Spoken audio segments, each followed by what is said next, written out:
به نام خداوند بخشنده و مهربان. از سال نو یک ماه گذشت. من میخواهم که در ابتدای سال نو یک بار صحفه های روزگار خود را، صحفه های گذشته را ورقگردان کنیم. سال 2014 در تاریخ تاجیکستان، در روزگار مردم تاجیک، در سرنوشت مردم تاجیک چه سالی بود؟ پیش از همه ما یاد داریم آن بدبختی هایی که به سر مردم بدخشان حکومت رحمانوف آورد.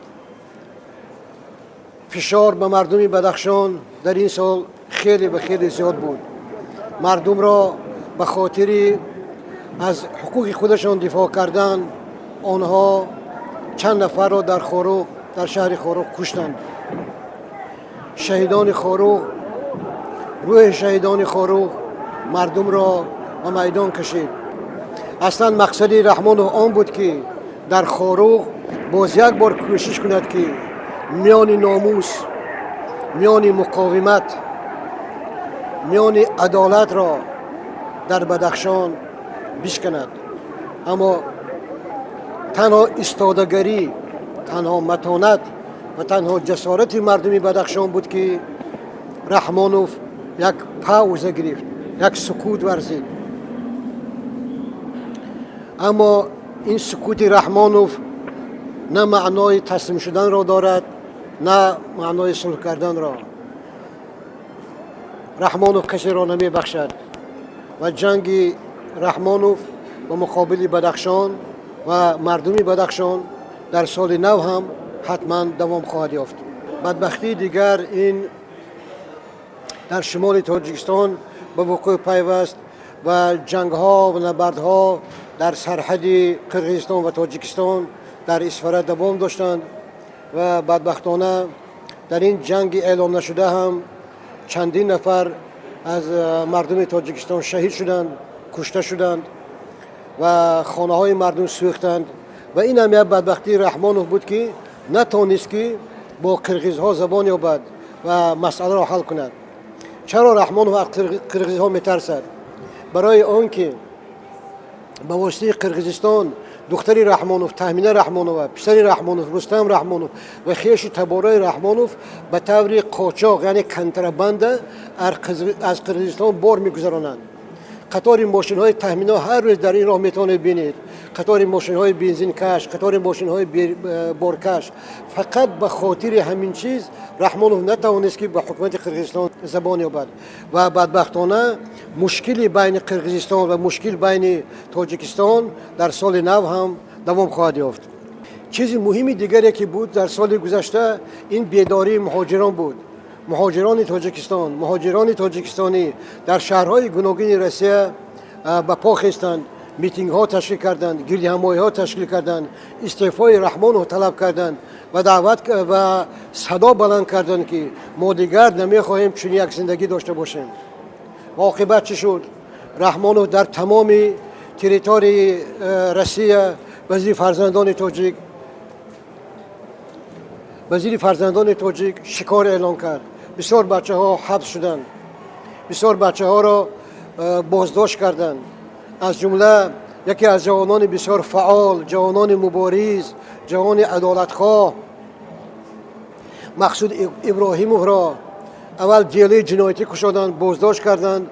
بعد مقصود جان را کار زدند، 6 کار زدند و مقصود زنده ماند. اما 2 روز پیش مقصود را ربودند، мақсудро дӯздиданд. Вот, следы остались, несмотря уже прошло почти 35 дней. Вот тут еще одна маленькая была, оно зажило, как видите, а вот большие еще следы есть. Вам это все видно. وقتی که شما این صحبت را گوش میکنید شاید علکه مقصود جان در یگان زندان KGB تاجیکستان باشد. این کثیف ها، این حکومت لعین، این حکومت کثیف یک سر بالا کند، یک صدای یک نفر صدای حق را بالا کند، حتما نیست میکند و حتما میکشد. و ما میدانیم که امروز در استانبول ترکیه عمر علی قوتوف همراه 3 نفر جوانان دیگر که آنها هم گناه بجز گفتن حقیقت نداشتند در محبس هستند. قسمت آنها چی می شود ما نمیدانیم. پدیده مهمی دیگر این پدیده جاسوس گفتن، جاسوس جویی بود و تابستان الکساندر صادقوف یک عالم را با گویا که وی جاسوس است بازداشت کردند و حکومت تاجیکستان شرمنده‌وار مجبور شد که الکساندر صادقوف را از محبس آزاد کند و این هم یک شرمندگی حکومت تاجیکستان بود و از ترس حکومت بریتانیای کبیر بعد فشارهای لندن الکساندر صادقوف از حبس آزاد شد و حالا در کانادا زندگی میکند. من حوض میخواهم که تو همون چی بگیم تفتیشات ادامه یابد و تمام شود. بعد من بیشتر گفته میتوانم در همین موضوع. چی امید دارم که تسترم افتشاد چی میگن نه؟ تستر به انجام رسد و تستر من وقت پورا بگناهی من اثبات شود و من وقت پورا با علم گذرانم و با کار علمی خود ادامه کنم. در سال 2014 جنجال دیگر، این جنجال تاجر ایرانی بابک زنجانی بود. ما میدانیم که بابک زنجانی حتی پاسپورت تاجیکی داشت، گذرنامه تاجیکی داشت و با عائله رحمانوف، با خویش تبار رحمانوف بسیار مناسبت نزدیک داشت و بیشتر از 2 میلیارد پول بابک زنجانی امروز در حساب‌های خویش تبارای رحمانوف، عائله رحمانوف و دوستای رحمانوف خواب است و این یک جنجال بین تاجیکستان و ایران و یک مشکلی هست که هنوز حل خود را نیافته است و گمان میکنم که در سال نو هم دوام میکند. بار دیگر تاکید کردنی هستم و میnnتداری خود را با رهبریت شرکت‌های دوست و برادر ما چه از جمهوری اسلامی ایران و چه از جمهوری ترکیه بیان کردنی هستم که با کمک و دستگیری شما در یک جایگی با شرکت‌های وطنی تاجیکستان در ظرف 1 سال، 1.5 سال بیش از 5,500 جای کاری نو مهیا کرده می شود که این برای مردم ما خیلی کمکی بزرگ است. جنجال دیگری بین خلقی این جنجال با آلمان بود. حکومت آلمان از دزدیدن ماشین‌های گرانبها به داد آمده بود و معلوم شد که بسیار ماشین‌های گرانبها را از آلمان دزدی میکنند و به تاجیکستان میبرند و میفروشند و در این ماشین هایی که قیمتشان 50 100 150 هزار تا 200 هزار دلار ارزش دارد اصلا خویش تباران رحمانوف، اعضایان مافیا رحمانوف و بند رحمانوف سیر و گشت میکنند و جنجال ماشین دزدی حکومت رحمانوف در بسیار روزنامه‌های آلمان از جمله در روزنامه مشهور، در مجله مشهور شپیگل و در تلویزیون‌های این کشور خیلی و خیلی زیاد صدا دادند و این باز یک بار حکومت تاجیکستان را خیلی در نزد مردم اروپا شرمنده، سرافکنده و شرمسار کرد. پدیده دیگر این در سال گذشته سکس با ملاها بود. تلویزیون تاجیکستان و KGB تاجیکستان یک صحنه‌های ساخته از حیات محرمانه هم در اینترنت می‌گذاشتند و هم از تلویزیون می‌گذاشتند که چطور بانوهای تاجیک، خانم‌های تاجیک با ملاها به اصطلاح با مردان ریشدار عشق ورزی می‌کردند و این لحظه‌های محرمانه از تلویزیون نشان داده می‌شد و باور کنید این یک خیانت به ملت، خیانت به خلق و خیانت به دولت بود.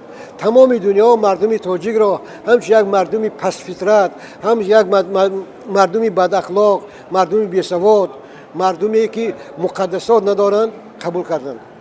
من نمیتوانم در همینجا از دو جنجال تاجران هم به خاطر آرم. یکم این اثر حکومت رفتن امان الله حکوموف بود، یکی از دیوهای اولاد رحمانوف. وقتی که وی از تاجیکستان میگریخت رستم رحمانوف وی را در ایرپورت بازداشت کرد و قریب 50 میلیون دلار امان الله حکوموف به رستم داد و بازگشت به تاجیکستان و قریب مدت 3 ماه در آلمان گریزه بود، پناهنده بود. حتی نیت داشت که مثلا در یگان کشور اروپایی استاتوس پناهندگی گیرد، ولی به عوض 50 میلیون بازگشت و در تاجیکستان زندگی خودش به پیش میبرند. من امروز دستگیری به واسطه جناب ولی که تعیین منصب رسیدم. من دستگیری کرده، دستگیری کرده، یاردان کرده، کار کرده. من نخوام اختیار خود رو باشم که حکومت خودم رو باید بکنم. حادثه دیگری که در عالم تجارت بود، این مبارزه واقعا دلاورانه عائله عبداللهیف ها از شهرتوز بود که برای گرفتن بازارشان، بازار اینام، خیلی مبارزه بردند، اما آخری آنها شکست خوردند و دادر حسن سعداللهیف، دادر رئیس رحمانوف این بازار را از خود گرفت. گذشته از این شوهر خانم سنوبر خود عبداللهیف را حبس کردند که گویا که وی به دادر رئیس پرزیدنت تهمت کرده است. کانسر کسی برای دوست به آدم کانسر کسی دیده سودا که باگا بیتی گور میکنه نه باگا پخسر وچه جنوب کور مایل کور حالنامه سودی حالنامه برآورده است که کمبودی دارد. حالنامه‌اش در تعیینات نظر را گفتگی است که در حقیقت باید که از نو اینو به سود مراجعت کنند. حالنامه بیکار کرده از نو دیده شود. برای آن که در حالنامه 60% من بیکار شدگی نیست، 60% مسائل موکم من در جیسیکا اینو بیکار شدگی نیست. عبداللهیف اینام هم 20%ش به بیکار شدگی نیست، 80% سهمیه جیسیکا اینام بیکار شدگی نیست، در حالنامه نوشتگی نیست. برای چی؟ برای اون که این حقیقت در طرف ما است. اگر همین حالنامه بیکار میکرد اینو حق داشتن که 50 به 50 تقسیم کنن. خاندش هم بگی همین такой издевается. Ты сними его, пусть он смотрит. 20% فقط عبداللهیف برهانه اینو میتونن تقسیم کنن. تمام 80% ما پسرم که یعنی من بیکار شدگی نیست. چخیل اینو به 50 به 50 تقسیم میکنن. حالنامه اکثر جانش برآوردگی. حالنامه به هر بسیار کمبودی دارد. اینا نظر و در تعییناتش هم گفتگی است. خوزی من پاپ پونکتم همش ایزلت کردم مینویسم. برای چی من بازار نموندم. این بود خلاصه سال گذشته و بسیار افسوس که همین بدبختی ها هنوز مردم ما را تماما بیدار نکرده است، تماما به خود آورده است.